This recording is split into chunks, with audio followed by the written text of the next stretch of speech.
taga-sain ka? San Felipe, Matiway. San Felipe, Matiway. Pero,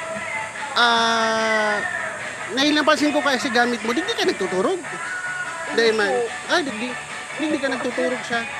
Okay lang yan, di ka masupog. Kami kaya from Tabang Bicol, naghanap kami ng mga kapares mo na matabangan, maski sa mga sadit na bagay lang.